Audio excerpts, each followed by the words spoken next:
And I love some of what the Hamburglar was saying before. Ladies and gentlemen, life being beautiful. I'd like to take this moment. For $5, you can subscribe to our podcast and find out what this guy actually looks like.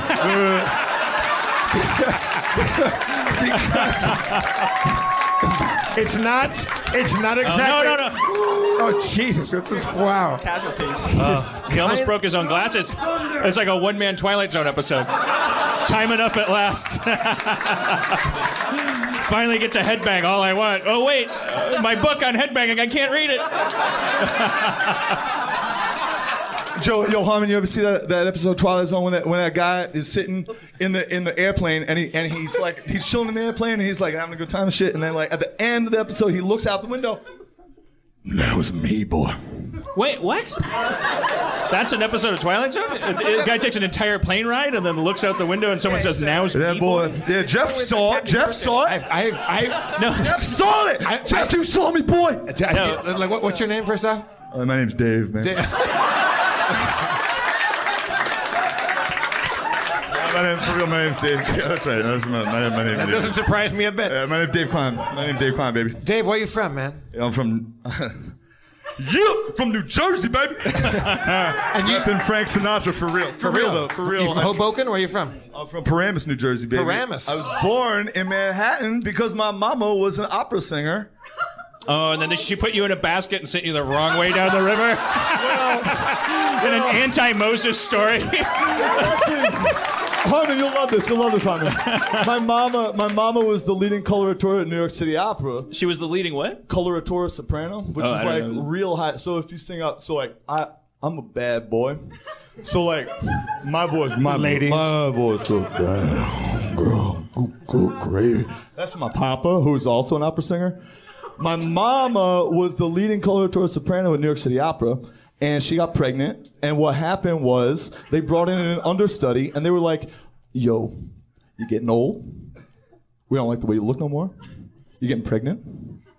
We're gonna bring this gal, all right? And we're gonna see what she's at. We're gonna see what she do.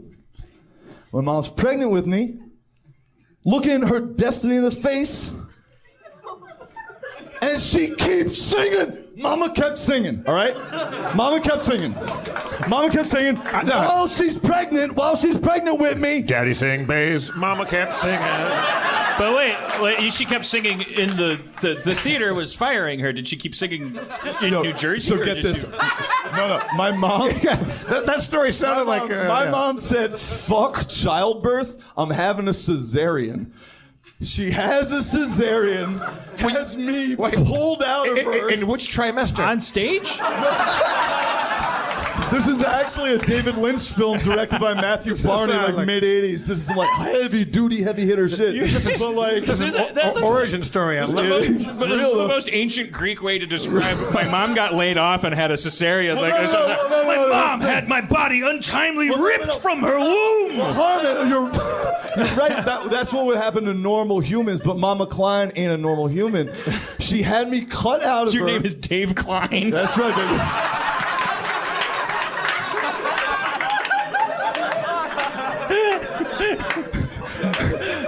My name's Dave Klien. You don't have to press rewind on that either. So Mama Klien has me ripped out of whatever parts I was growing in because they weren't the normal parts. That's for damn sure. And they pull me out of there, and I come scurrying out and sniffing around. I sniff and I say, "Oh yeah, baby!" Oh, girl. Well, I'm more of a macho, Maine, Randy Savage guy. But anyway, I don't know. They pull me out. Long story short, Mama Klien's a fucking baller and a rider. She was ready to go. They sewed her up, and she was on stage singing Manon as Manon 3 weeks after having her guts split open and having me fall out of her and spill all over the earth. You could take away from that your mom's a workaholic that didn't care about your well-being. No, Dan, she was a writer, and she was a baller. I mean, this gets into... The thing if like being the son of an extraordinary woman is a difficult thing. Oh, okay. I like that. That's good. True, and that's true. You know what? And it was hard for her, and they gave her a choice, but she still had you, and yeah. So your burden as a white male with a remarkable mother, like I have a lot of guilt, and so she paid a little forward. She's like, fuck that guy. He'll have privilege. I'll semi-abort him and then go back to work. Like let him go up to the plates with a couple strikes. She knew that she had a fury line in her, and that like she could kind of throw the kid to the wolves. Some kids, when they get thrown to the wolves, they get eaten. Right. I got thrown to the wolves. Others become Oedipus. Yo, Harmon. Who was also very fond of his mama. Harmon, what'd you just say about my mama? What'd you just Greek Oedipus say about my mama? I said you may be destined to have sex with her. I implied. All I'm gonna say is that good hair runs in the bloodline. Is your mom still with us? She is. Her name's Claudette Peterson. She's a beautiful woman. Yeah. Where does she live? How beautiful is she, Dave? Oh boy! Family. How beautiful is my mama? My mama is so beautiful. How beautiful is she? My mama's so beautiful that Aristotle had to go into the future, find my mama, find the time machine, go back in time so that he could write the right answer for what's beauty. Because when Aristotle wrote it right in the future past, he said beauty is Mama Klien. $5 a Feral Audio gets you the live stream. Subscribe now. Find out what Dave Klien fucking looks like. He's like Spencer on ketamine.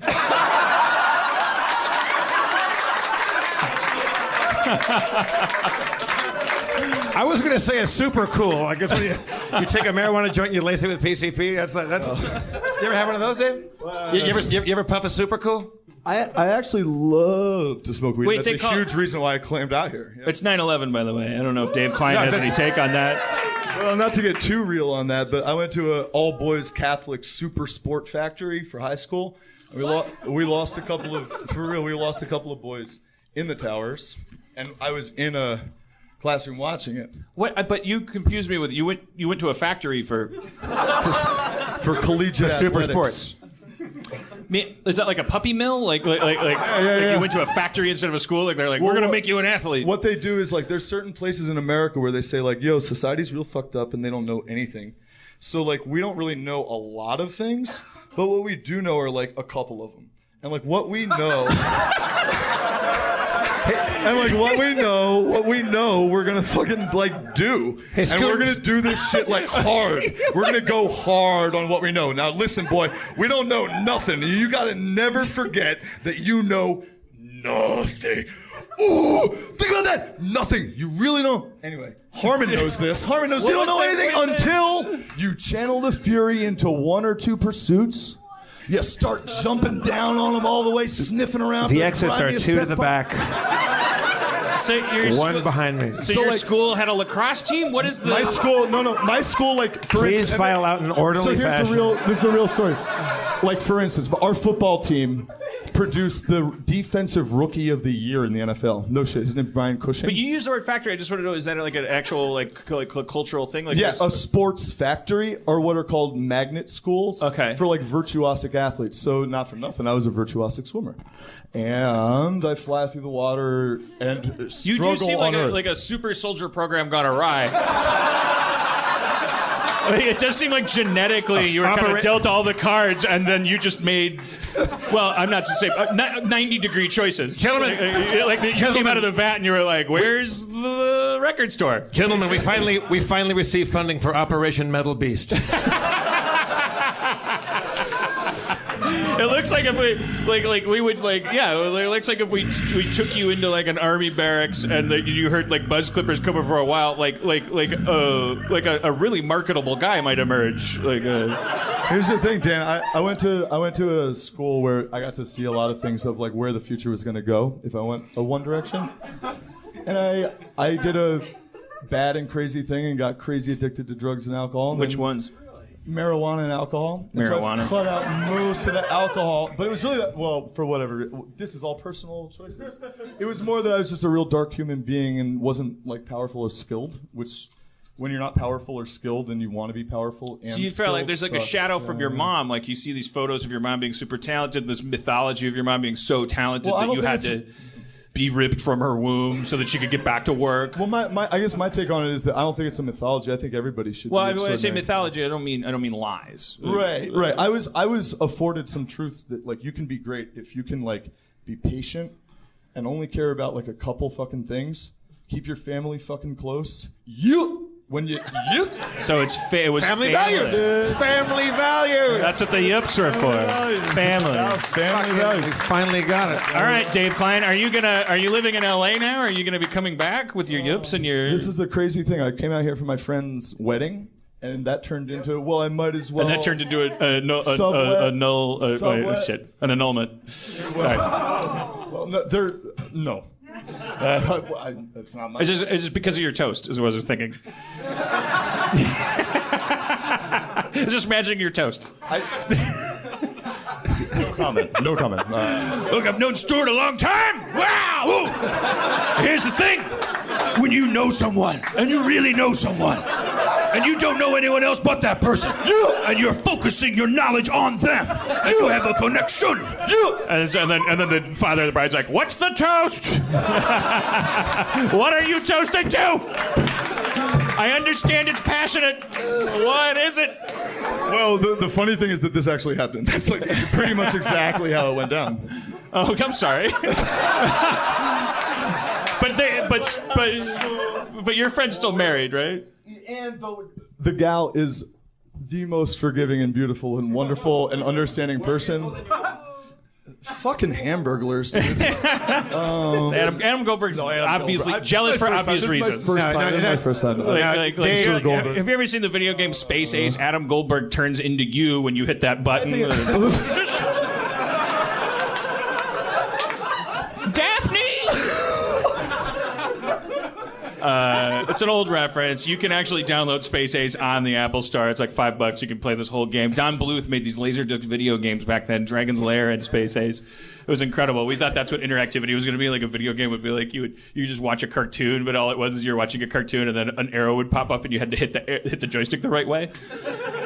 Anyways, are your friends here by any chance? Did you come here with the wedding? A couple of them are back there. Are they still here? Fucking groom's here. Is the groom here? I feel like we should bring the groom up, but we also need to bring our friends out. We gotta get the show in the room. Well, we I just want to say, like, one of the main there's a constellation of reasons I came out here. One of for real, and it's so lame, but I'm gonna give a voice to a lot of fucking people here. What you do here is so cool and powerful and chill and just opens up a lot of like cool avenues. I think he knows what he's talking about. It's just. I like you and Superman tonight. And just like thanks for having this, because like I listened to the podcast, and it let me know that LA has some shit that I want to do that isn't like the crazy like, are you Jeff Spielberg? Are you like Bob Tarantino? Right. It's like you can come out here and form a community of your own with. This is one of the biggest resources of LA. Now that we can all make movies and put them on YouTube, it's actually not the place you need to come because they're sound stages. The reason to come now is because of the bumper crop of creative people who are all sitting around spinning their wheels. You can form your own communities. You can do new things. You can form a new industry. Dave Klien is now genuflecting. Listen. We're here because he's right, and I love you guys, and I'm gonna bounce. Much love. Oh, nice! And he self-exits. I like this guy. Dave Klien, the Yup guy. Yup. All right. Oh, no, Scooter. No, Scooter. Oh, Scooter, don't take that the wrong way. When I say Dave, you say Yup. Dave. Yup. Dave. Yup. When I say Scooter, you spell it. Scooter. S-C-U-T-A. S-K-U-T-A. S-K-U-T-A. It rhymes, so you remember it the next day. I tried to get out like mid-Sinatra No, that's talk, Scooter. but, I felt that would be Scooter, we needed you here as ballast for just one.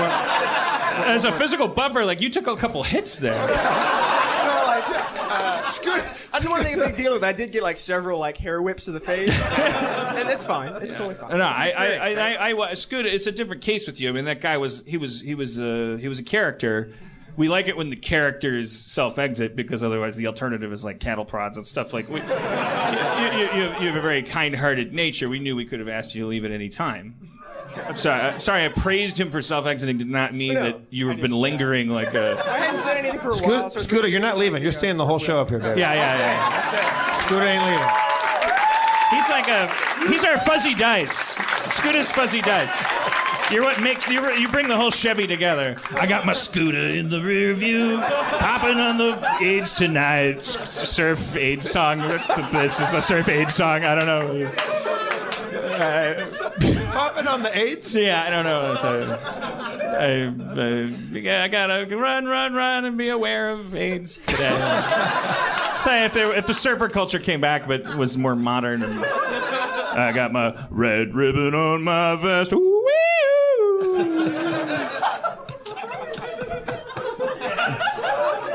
I feel like we're living in a strange vacuum after Dave Klien got off the stage. He brought a lot of empowerment. It's like coming down off ecstasy, like the serotonin has just all left our bodies, and we're just over here. That's actually, if you imagine that guy, but if he didn't like me, that's my brother.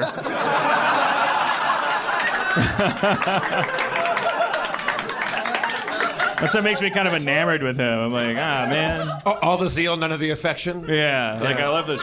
My brother was so passionate.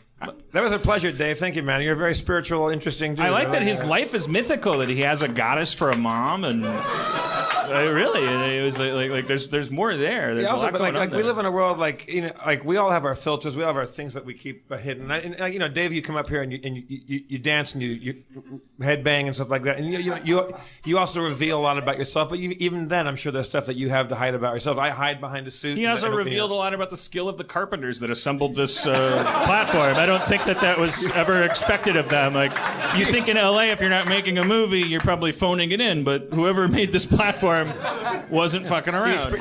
He revealed a lot about the limits of Scooter's physical endurance. Anyways, I just like it when it's straight, no chaser. It was very good.